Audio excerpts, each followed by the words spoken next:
Jennifer. So item standard of practice 1-6. Realtors shall submit offers and counteroffers objectively and as quickly as possible. So I had this particular thing happen in one of the homes I was buying. I knew that the sellers needed to move quickly. So my thought is, let's drag our feet and make ourselves the last and only option that these people can sell to, because they need to sell it now, and the more we drag our feet, the more we become their last best hope, Obi-Wan. Okay. So now I'm realizing that might have been unethical. I have just seen agents not get counter offers on time. I had an experience this weekend. In a multiple offer situation. I had a buyer, this agent, not get back a counter in time. And she knew the deadlines, and her buyer signed immediately when she sent it over to them, but she didn't get it into me for 3 hours. She missed her deadline, and we went with another offer. Okay, so maybe that's what. Because my seller felt like if that buyer was interested and really wanted this home, they would have gotten that right back over. And it wasn't the buyer, it was the agent. Was it just because the agent was deliberately dragging his feet, or just because he wasn't motivated, do you think? I don't know, because I don't know the agent. Yeah. And it doesn't, I went hunting in the language here for words like maybe in a timely manner. If it was that, then it might mean that it was within the deadline, and so basically if the deadline is 2 weeks from now Friday at 5, then it would be timely if it was 2 weeks from now Friday at 4:59. But it doesn't say that. It says, old man eyes. No, as quickly as possible. Yeah, quickly as So possible. if you know your client's going to accept that, unless your client, specifically says don't send it in until right before the deadline, then you should get it in and get moving forward. It's in the interest of your transaction. Let's go down that road. Okay. Oh, this is just way too much fun for me. So let's say that we have that conflict. The code of ethics says as quickly as possible. The client says, let's drag our feet. We represent our clients, so we have to do what our clients say. Okay. It's not illegal. They're not asking us to do anything illegal. And if they want us to wait because they need to look at a few other things, then that's what you have to do. Okay. That makes sense because the client's got a reasonable reason to do that.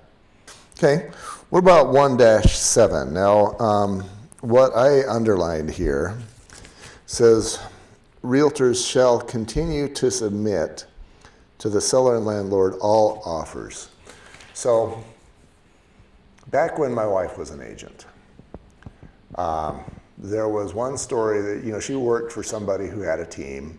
She had a lot. She was doing very well. She had probably 80 listings at a time.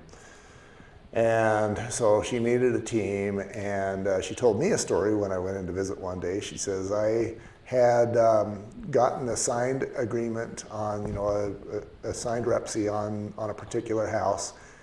And she said I was doing my job. I was still marketing the place because we all know, this is from her point of view, we all know that deals fail and it's good to have a plan B. But she said she got reamed out by the owner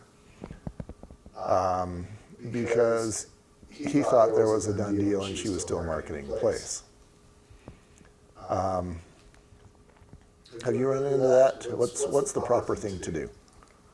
I haven't run into that specific scenario. I always, when we're doing a listing agreement, I tell my people that even if we get an offer, we're going to continue the marketing that we've set in place, specifically because things fall through.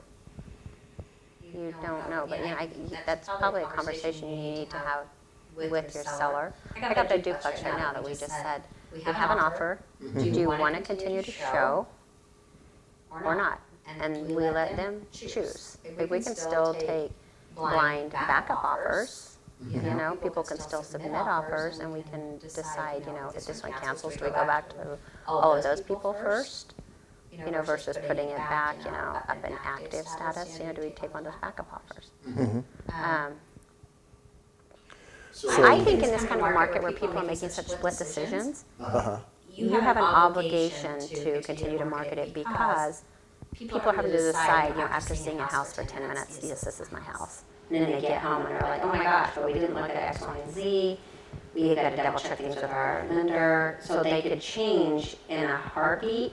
And now if you stop all of your marketing efforts, like you're starting up again, and that's not protecting your seller on their timeline to get out of their house.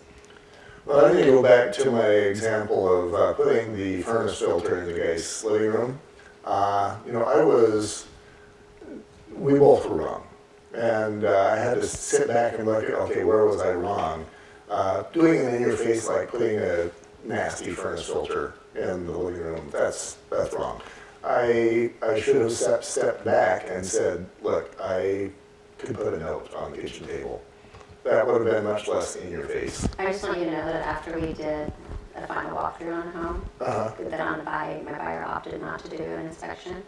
I went to a store, had to change the furnace, and it had never been changed, the filter had never been changed. Oh. And the owner came home while we were there, and I said, hey, by the way, just wanted you to know that, you know, do you mind changing this filter? He's like, I didn't know you even had to do that. It's a condo owner, first time owner, didn't understand that they didn't all operate on one system. Wow. You know, So I did the right thing, is that what you're saying? Yes. I nicely explained to him how to change his I filter. actually, and it's not, and you want to call that guy an idiot, but I did an inspection where the garage was 2,500 square feet. And, you know, it was on an acre, and, you know, this place, and this was 20 years ago, and the place was probably $2 million then. And this guy bought and sold businesses. He was no idiot. He didn't have any idea that he had a furnace filter in his furnace. So, Someone already took care of that for him. no, they didn't. Well, not there, but at those businesses. That's funny. Yeah, and he was a lot more humble about it. I showed him his filter, and he goes, "Oh, didn't know Now I you had one reminded of me to go those." home and change my filters. But I guess my point is, even when somebody gets mad at us, sometimes it's easy to point fingers at them and say, "Well, you're the stupid one." Yes. But there's always places we can learn. In my case, it was I could have figured out another alternative. So in this case, and you probably know the agent, and I'm not going to name her, but Thank you. but she had, she had done right by her client in continuing to list the property and get a good backup offer.